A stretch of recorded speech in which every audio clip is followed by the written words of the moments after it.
Alright everyone, this is Bob, and right now we are watching at this nice little salt lamp. But more specifically, it is shining directly on the bowl aquarium. So yeah, basically I'm using this little light just to give an extra amount of light for the plants, though this big desk lamp is the main source of light.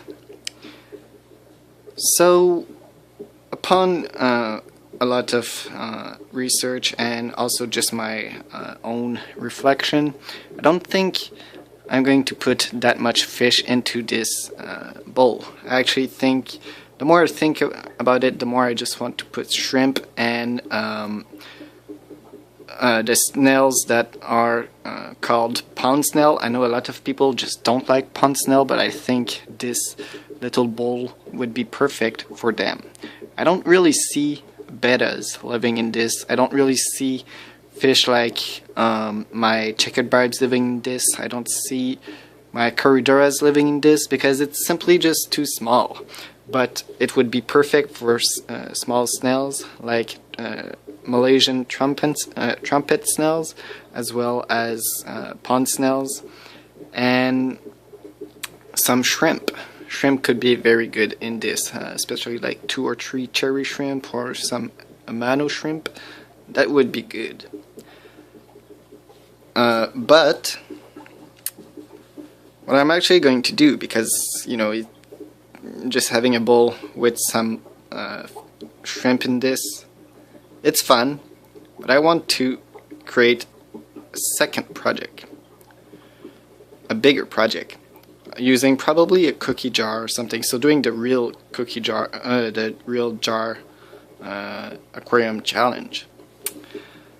So I'm going to either find myself a big enough jar that I would probably set up in this part of this desk, because basically this plant is dying, so this old pot will be out, and this doesn't get any use, so I can remove that. And this little dude right here, we can remove him and put him somewhere else. So yeah, I'm not looking for something big, like a 2.5 half moon aquarium could be good if I don't find any cookie jar that satisfy my need. And now, why would I want that? Well, for a simple reason. I would like to put some fish in there. So I'm going to probably put some some celestial pearl danios, and maybe in this one I could put like 1 or 2 endlers guppies. I think that could work, or like some guppies in there. I mean, guppies are small, like endlers are even smaller. I don't think it would be that bad, but I wouldn't put a betta in there. But in the bigger setup, I could actually put a small school of fish and put some shrimp and try it. So other than the and maybe in this one we could put some Dario, something like that, I think is how you call it. Not sure. Anyway, if I put fish in this one, it will be very small fish, but I'm more inclined into putting some snails, really small snails by the way, and some shrimp. But in the bigger setup we could put 1 or 2 small schooling fish. Small school of schooling fish. So I will need a lot of your advice on what fish to keep. Also, for this aquarium, today I had to, first of all, rescape it completely, and I had to deal with a problem that could have literally killed the future of this aquarium, which was oxygen trap under the gravel.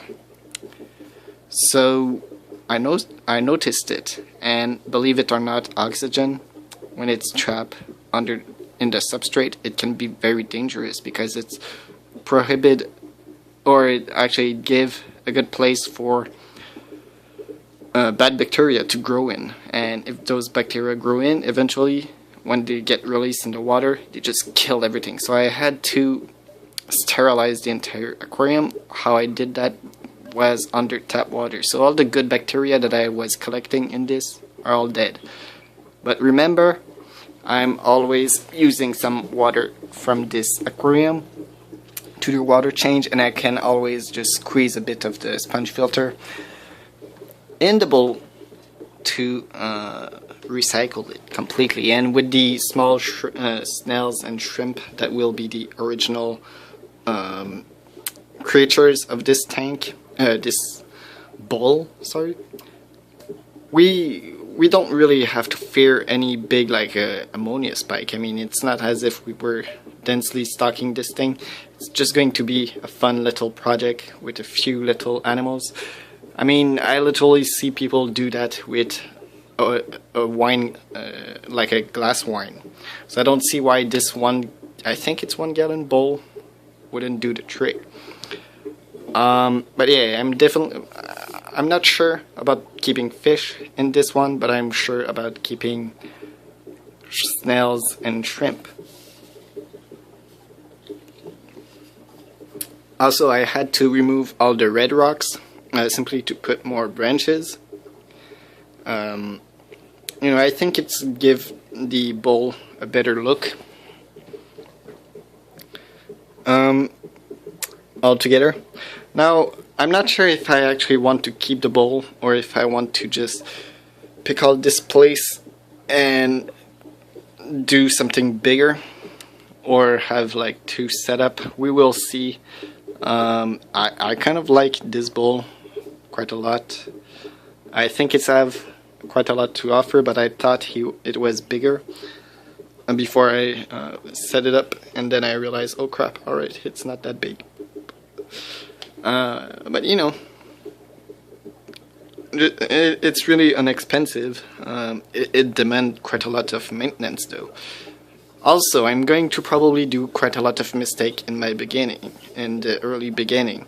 So if some fish or shrimp or things like that die, well, you know, that's because I'm not used to keep animals in such a small space. I'm used to deal with this 26 gallon of water. That look really empty, by the way. I'm going to remove this mountain, find something like new, put some new fake plants, get some new real plants, maybe get even like 1 or 2 new gold barbs and like 1 or 2 apple snails. That could be cool in there. And maybe even boost a little bit the school of the Danios, like put 1 or 2 zebra Danios, put 1 or 2 gold barbs. That couldn't hurt the aquarium that much. I mean, the aquarium haven't crashed down yet. I think it can take 1 or 2 new friends. But you know, just let me know if I'm crazy or not. But yeah, I think this little project will be I think this little project will be very interesting. I think the future project that will probably be around here will be interesting out as well. And I hope you will all learn quite a lot. So let me know what type of fish are really like perfect for a small setup like this one, or something like a bit bigger but not that big. And let me know how you deal without filtration. Should I get some circulation? Also, I noticed that I have quite a lot of dust, so I'm going to have to like cover this with something just to like you know, just have still a good water exchange, but not dust constantly floating on the top of the water and like ruining everything. But yeah, I am really glad to see the plants are doing well. As you can see, they are all very green. There isn't a lot of algae forming, and what I do is that I turn the bowl like each day, so it's never the same spot that get all the light, so all the plants have the chance to have like their direct source of light right here. And also we have the window that we cannot see well. There we go. We have the window right here, so it provides a little bit of extra natural light to it. I'm looking to get some like floating duckweed and maybe some Java moss on the bottom. You know, just carpenting plant in there. That could be good, or in the future project that could be cool too. I was looking for rummy noses in there, but no, I don't think. I think rummy noses deserve more space in a way, but you know, either chili raspberries or celestial pearl danios could do well. Or anyway, I'm going to get something bigger. So thanks a lot for watching, and I will see you all real soon.